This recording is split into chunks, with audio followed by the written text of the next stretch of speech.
just last week, Google announced that they've put cuDF in the cloud and accelerate Pandas. Pandas is the most popular data science library in the world.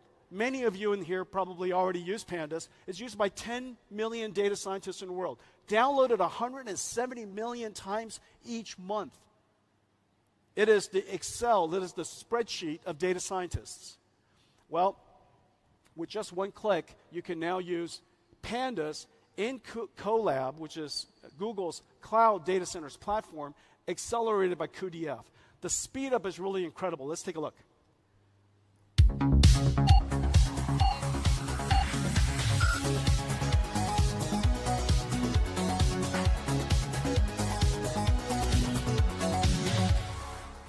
That was a great demo, right? Didn't take long. This is Earth 2. The idea that we would create a digital twin of the Earth, that we would go and simulate the Earth so that we could predict the future of our planet to better avert disasters or better understand the impact of climate change so that we can adapt better, so that we could change our habits now. This digital twin of Earth is probably one of the most ambitious projects that the world's ever undertaken, and we're taking large steps every single year, and I'll show you results every single year, but this year we made some great breakthroughs. Let's take a look.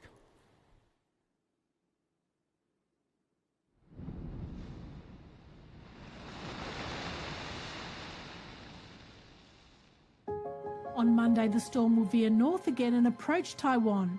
There are big uncertainties regarding its path. Different paths will have different levels of impact on Taiwan. Someday, in the near future, we will have continuous weather prediction at every square kilometer on the planet. You will always know what the climate's going to be. You will always know. And this will run continuously because we've trained the AI, and the AI requires so little energy. In the late 1890s, Nikola Tesla invented an AC generator. We invented an AI generator. The AC generator generated electrons. NVIDIA's AI generator generates tokens. Both of these things have large market opportunities. It's completely fungible in almost every industry. And that's why it's a new industrial revolution. And now, we have a new factory, a new computer. And what we will run on top of this is a new type of software. And we call it NIMS, NVIDIA Inference Microservices. Now, what happens is the NIM runs inside this factory. And this NIM is a pre-trained model. It's an AI. Well, this AI is, of course, quite complex in itself.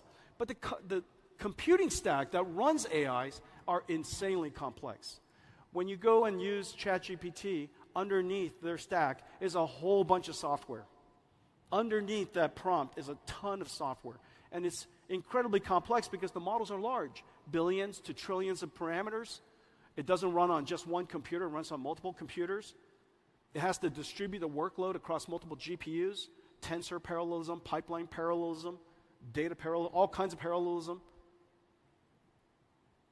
expert parallelism, all kinds of parallelism, distributing the workload across multiple GPUs, processing it as fast as possible, because if you are in a factory, if you run a factory, your throughput directly correlates to your revenues.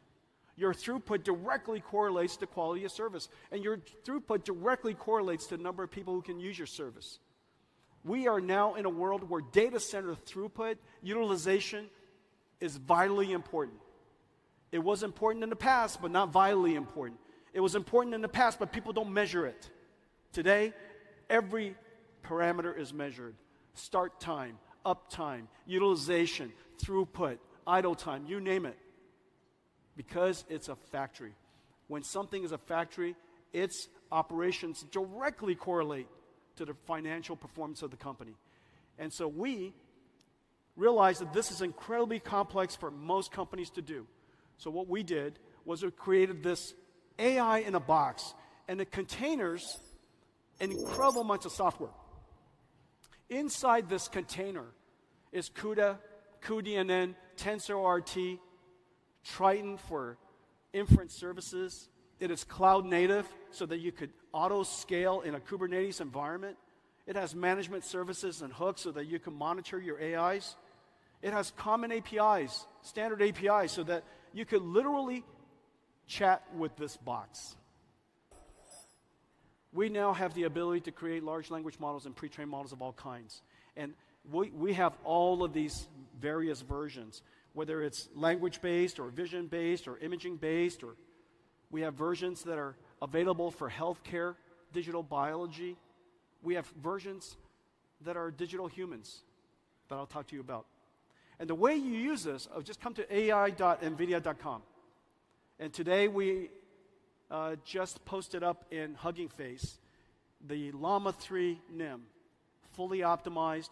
It's available there for you to try. And you can even take it with you. It's available to you for free. And finally, AI models that reproduce lifelike appearances, enabling real-time path-traced subsurface scattering to simulate the way light penetrates the skin, scatters, and exits at various points, giving skin its soft and translucent appearance. NVIDIA ACE is a suite of digital human technologies packaged as easy-to-deploy, fully optimized microservices, or NIMs. Developers can integrate ACE NIMs into their existing frameworks, engines, and digital human experiences. Nemotron SLM and LLM NIMs to understand our intent and orchestrate other models. Riva Speech NIMs for interactive speech and translation. Audio to face and gesture NIMs for facial and body animation. And Omniverse RTX with DLSS for neural rendering of skin and hair. And so we installed every single RTX GPU with Tensor Core processing, and now we have 100 million GeForce RTX AI PCs in the world, and we're shipping 200, and this Computex, we're featuring 4 new amazing laptops. All of them are able to run AI. Your future laptop, your future PC will become an AI. It'll be constantly helping you, assisting you in the background. Ladies and gentlemen, this is Blackwell.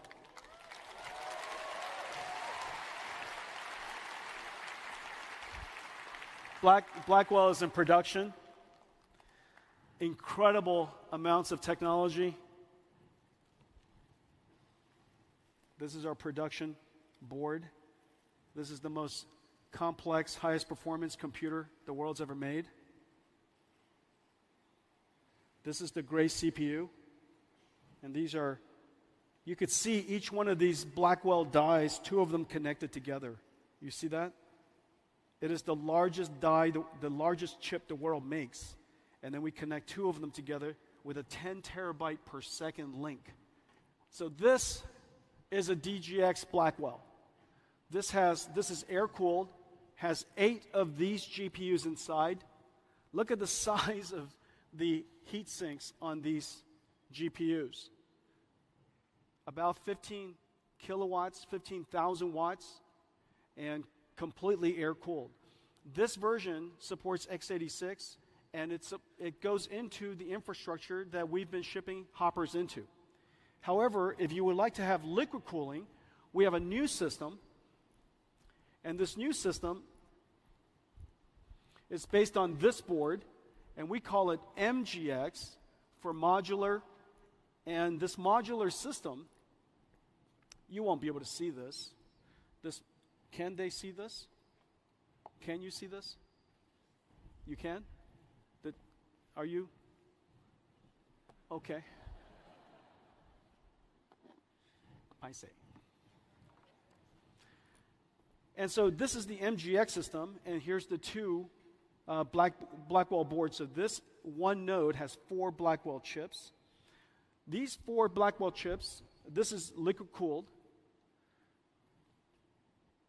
9 of them, 72 of these GPUs are then connected together with a new NVLink. This is NVLink switch 5th generation. And the NVLink switch is a technology miracle. This is the most advanced switch the world's ever made. The data rate is insane. And these switches connect every single one of these Blackwells to each other, so that we have one giant 72 GPU Blackwell. Well, the benefit of this is that in one domain, one GPU domain, this now looks like one GPU. This one GPU has 72 versus the last generation of 8, so we increased it by 9 times. The amount of bandwidth we've increased by 18 times. The AI flops we've increased by 45 times, and yet the amount of power is only 10 times. This is 100 kilowatts, and that is 10 kilowatts. This is one GPU. Ladies and gentlemen, DGX GPU. You know?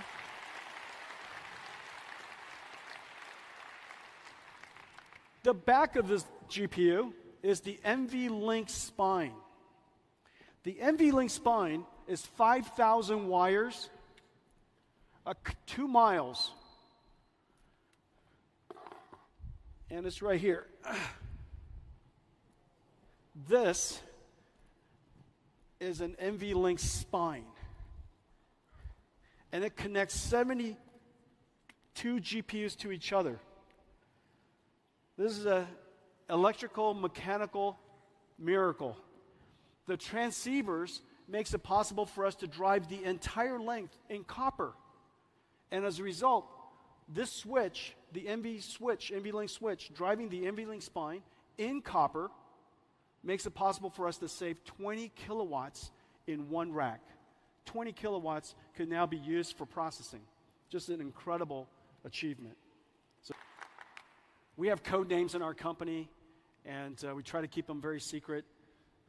Oftentimes, most of the employees don't even know. But our next generation platform is called Rubin. The Rubin platform,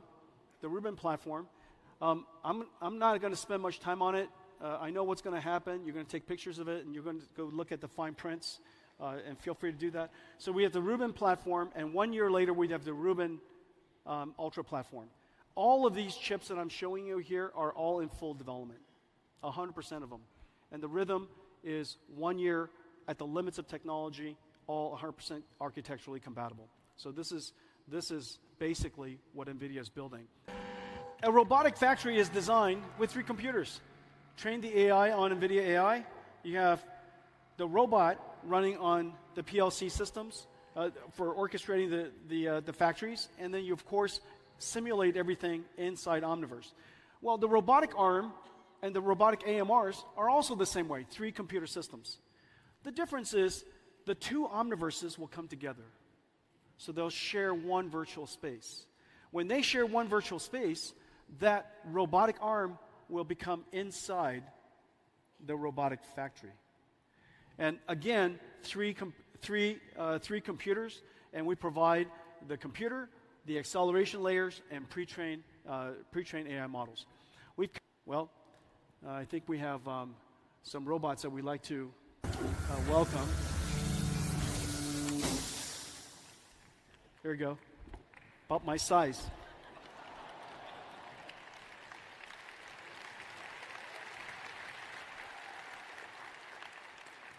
And we have some friends to join us. So the future of robotics is here. The next wave of AI, and of course, you know, Taiwan builds computers with keyboards. You build computers for your pocket. You build computers for data centers in the cloud. In the future, you're going to build computers that walk and computers that roll, around. And so these are all just computers. And as it turns out, the technology is very similar to the technology of building all of the other computers that you already built today. So this is going to be a really extraordinary journey for us.